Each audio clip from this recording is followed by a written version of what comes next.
Tliet irġiel Slovakki wieġbu mhux ħatja li ħatfu raġel ieħor tal-istess nazzjonalità li rabtuh ma' siġra u li talbuh il-flus. L-irġiel Peter Tupta ta' 49 sena, Anton Trixxik ta' 47 sena u Adam Mazurkovic ta' 22 sena ċaħdu wkoll li jużaw il-vjolenza kontra l-allegat vittma. Huma deru quddiem il-Maġistrat ġew mifsud is-sibt wara nofsinhar wara li tlieta kienu arrestati mill-Pulizija tar-Rapid Intervention Unit. L-irġiel instabu li kellhom fil-pussess tagħhom oġġetti proprjetà tal-vittma. L-erba' filgħaxija tliet Slovakki allegatament ħatfu lil vittma mill-mellieħa, daħluh f'karozza u rabtulu dejh biex imbagħad ħaduh f'żona bis-siġar fejn rabtuh ma' siġra, neżżawh, sawtuh u weddewh b'sikkina.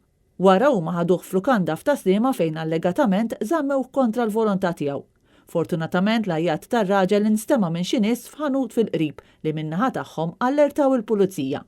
Il-Maġistrat mifsud wissa li tliet irġiel li l-argumenti li jibdew f'pajjiżi oħrajn m'għandhomx jitkomplew f'Malta filwaqt li jordna li jinżammu taħt arrest. Żewġ każi separati għali Mohammed Ibrahim ta' 27 sena mis-Somalja u Mohammed Susso ta' 23 sena mill-Gambja tresqu b'akkużi ta' pussess ta' droga.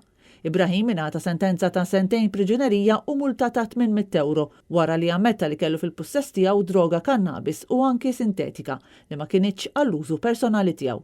U kien ħeba droga fi ħwejġu u f'pakketti ta' sigaretti.